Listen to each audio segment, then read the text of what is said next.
¿Qué tal? Mi nombre es Molara y junto a mi equipo Néstor de la Torre, Ángel Ongay y Jessica Millares vamos a presentar la práctica número 2, arrancador reversible.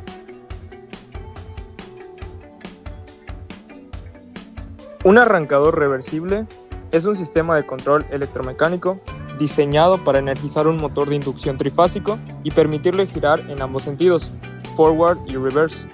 Su funcionamiento se basa en la permutación de dos de sus fases de alimentación. Los objetivos de la práctica son los siguientes. 1. Invertir el giro del motor. Lograr el cambio de dirección intercambiando dos de las líneas principales de alimentación, línea 1 y línea 3. 2. Aplicar interbloqueos de seguridad. Implementar protecciones mecánicas y eléctricas para evitar que ambos contactores se activen a la vez y generen un cortocircuito. Y 3. Armar el circuito a 220 volts de corriente alterna. Interpretar y conectar correctamente el diagrama de control a 220 volts y el de fuerza usando un guardamotor y dos contactores. Los materiales empleados en la práctica fueron los siguientes. Tenemos un disyuntor principal de 3 polos que es encargado de proporcionar los 220 volts. Junto a él podemos ver clemas que se utilizaron como bloques de distribución. Justo por debajo tenemos nuestro guardamotor y nuestros dos contactores que nos van a ayudar a hacer el giro horario y el giro antihorario del motor.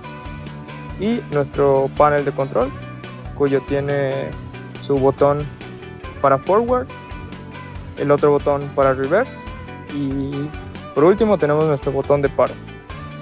Junto a ello tenemos los LEDs de enclavamiento de la bobina que nos indican cuando el motor está en forward y el motor está en reverse.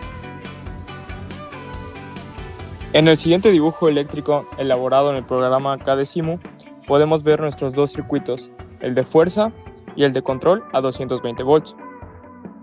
Empezando por el circuito de fuerza, podemos notar que se encuentra nuestro disyuntor principal, por debajo de él nuestro guardamotor, y por debajo del guardamotor podemos notar que están los dos contactores en paralelo, que son los que nos van a permitir elegir el sentido del giro del motor. La conexión entre esos dos es para forward es línea 1, línea 2, línea 3 y la salida van a ser exactamente las mismas líneas en el mismo orden. Ese orden de las líneas nos va a permitir girar el motor en sentido horario. Ahora para reverse, a la entrada del contactor también se conecta a línea 1, línea 2 y línea 3, pero justo a la salida es donde se invierten las fases. Vamos a invertir la línea 1 con la línea 3 y la línea 2 se va a quedar siempre igual. Entonces, una vez que el contactor de reverse se active, va a permitir que el motor gire en sentido antihorario. Para nuestro circuito de control podemos ver que está conectado para que funcione a 220 volts, utilizando dos de las líneas. En un inicio tenemos nuestro contacto del guardamotor, que es un contacto normalmente abierto. Este se va a activar o se va a cerrar cuando el guardamotor esté activado, lo cual va a permitir fluir la corriente para el circuito de control.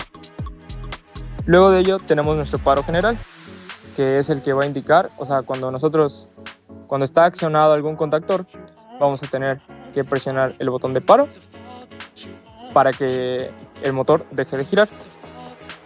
Y por debajo del botón de paro tenemos nuestros dos botones que eligen el sentido del motor. Como vemos en el diagrama, tenemos interbloqueos eléctricos, que básicamente son contactos auxiliares respectivos de cada contactor. Y eso quiere decir que mientras la bobina de forward esté activa, el contacto normalmente cerrado del otro circuito o el asignado al otro circuito se va a abrir, lo cual aún así se intenta accionar el botón de reverse mientras está puesto en marcha forward, no lo va a dejar porque el circuito es abierto. Entonces por más que lo presione, no va a dejar que el motor se vaya a reverse.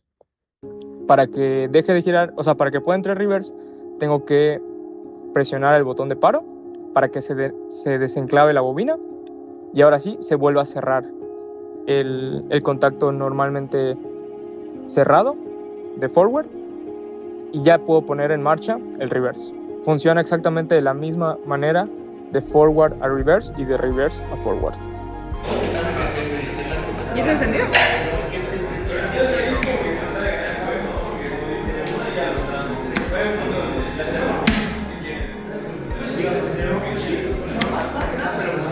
A ver, Unai, bótalo de allá. ¿Vuelvo a encender?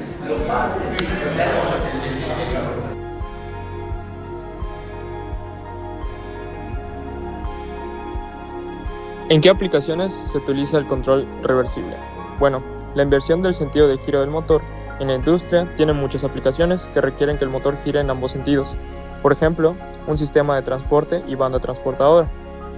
Necesita la reversión de dirección según el flujo de materiales.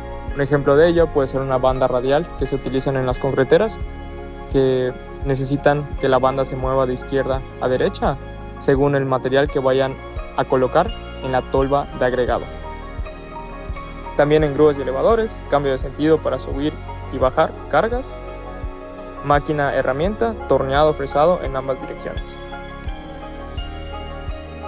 ¿Qué funciones cumple el guardamotor en este circuito?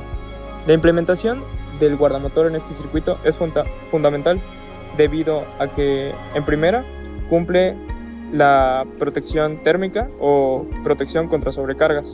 Si el motor se atasca o se le exige más carga de la cuenta, la corriente sube. El guardamotor detecta ese exceso de calor mediante láminas bimetálicas y desconecta el circuito antes de que el aislamiento de las bobinas del motor se quemen. Otra función que cumple es la protección magnética o contra cortocircuitos. En caso de que una falla catastrófica puede ser un corto entre fases, por ejemplo, el guardamotor reacciona de forma casi instantánea en milisegundos mediante un electroimán, abriendo los contactos para evitar incendios o daños severos al cableado.